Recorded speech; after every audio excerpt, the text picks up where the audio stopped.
বিসমিল্লাহির রহমানির রহিম।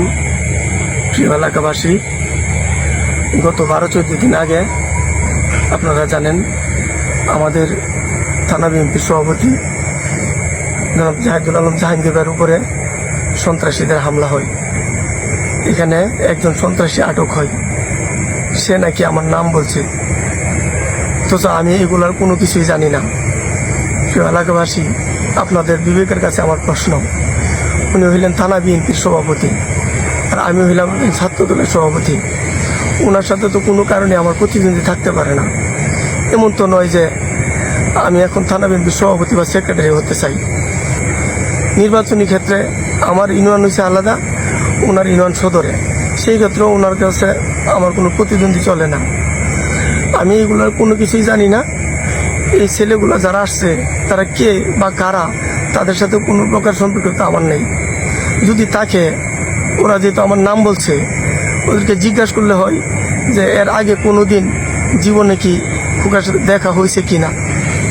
ওদের সাথে আমার কোনো দিন দেখা হয়েছে না, সাক্ষাতেও না, ফোনেও না। যদি ফোনে কোনো প্রকার আলোচনা হয়ে থাকে তাহলে তো অবশ্যই এটার প্রমাণ আছে। এই প্রমাণটুকু তারা দিতে বলো, আমার বিশ্বাস দিতে পারবে না, কারণ আমি এই কাজের সাথে সম্পৃক্ত না। প্রশাসনের কাছে আমার বিনীত অনুরোধ, কোনো ব্যক্তির কথায় না শুনে তথ্য প্রমাণ ছাড়া আমার উপরে যেন কোনো প্রকার জুলুম করে না হয়। আপনাদের কাছে বিনীত অনুরোধ। আমি কীরকম ছেলে আমাদের এলাকাবাসী জানে। গত 5 তারিখের পরে ছোট বড় কোনো প্রকার অকারেন্সের সাথে আমি জড়িত নাই। কারো কাছ থেকে 2টা টাকা 5টা টাকা নিয়েছি এরকম কোনো নজিরও আমার নাই। গোয়েন্দা ডিপার্টমেন্টের যতগুলো বিভাগ আছে আপনারা একটু তথ্য নিয়ে দেখতে পারেন, এগুলোর কোনো কিছুর সাথে আমি সম্পৃক্ত না। অনেকের ধারণা আমি কেন আত্মগোপনে আছি। এই ঘটনার পরে শুনলাম আমার নাম বলছে, এটা শোনার পরে আমি বই পেয়ে গেছি। এখন যদি আমাকে প্রশাসন ধরে অযথা মারধর করবে, আমাকে বলবে এগুলো বলার জন্যে, আমি তো এগুলোর কোনো কিছুই জানি না, তাহলে আমি কি বলবো, কার কথা বলবো? না বলতে পারলে মার দিব, যে বয়ে আমি আত্মগোপনে আছি। কিছু লোকের ধারণা অথবা বলতেছে আমি হয়তো কারো কাছ থেকে টাকা নিছি, যার কারণে তাকে সহযোগিতা করছি। এরকম কোনো কাজের সাথে আমি লিপ্ত না। কারণ যদি আমি 2টা টাকা এদিক সেদিক করি তাহলে তো কোনো না কোনো প্রমাণ থাকবো। এরকম কোনো প্রমাণ নাই ইনশাল্লাহ। কারণ হলো আমি এইগুলা কাজের সাথে সম্পৃক্ত না, আর আমার অ্যাকাউন্টও নাই যে আমি এই টাকা কোথায় আনবো, কী করব না করব। যদি পুলিশ প্রশাসন সুষ্ঠু তদন্ত করে তাহলে অবশ্যই এগুলা পাবেন। প্রশাসনের কাছে আমার বিনীত অনুরোধ, কোনো ব্যক্তির কথা শুনে যেন আমার উপর জুলুম করে না হয়, কোনো প্রকার তথ্য প্রমাণ ছাড়া যেন আমার উপর জুলুম করে না হয়। যদি কোনো প্রকার তথ্য প্রমাণ থাকে তাহলে আমাকে শাস্তি দেয়, আমি মাথা পেতে নিব।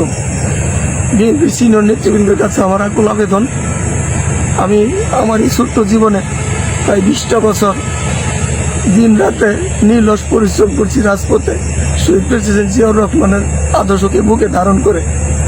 আমি খুব বেশি সম্ভ্রান্ত পরিবারের সন্তান নই। আমি গ্রামের সামান্য একজন ক্ষুদ্র পরিবারের কৃষক পরিবারের সন্তান। আমি আগেও নির্যাতিত হয়েছি, এখনো নির্যাতিত হইতেছি। আমি আগেও মাজলুম ছিলাম, এখনো মাজলুম হয়ে রয়ে গেলাম। আপনাদের কাছে আমার বিনীত অনুরোধ, আপনাদের কাছে আমার বিনীত অনুরোধ, আমি এই কাজের সাথে কোনোভাবেই সম্পৃক্ত না। কোনো প্রকার প্রমাণ পাইব না আল্লাহর রহমতে, কারণ আমি এগুলোর সাথে সম্পৃক্ত না। যদি কোনো প্রকার তথ্য প্রমাণ পাই তাহলে আমার শাস্তি দেখ, আর যদি কোনো প্রকার তথ্য প্রমাণ না হয় তাহলে যেন আমাকে কারো কথার উপরে ভিত্তি করে যেন আমার উপরে জুলুম করে না হয়, আমাকে যেন ধ্বংস করে দেওয়া না হয়। নেতৃবৃন্দের কাছে আকুল আবেদন, আপনারা একটু সুদৃষ্টি রাখবেন।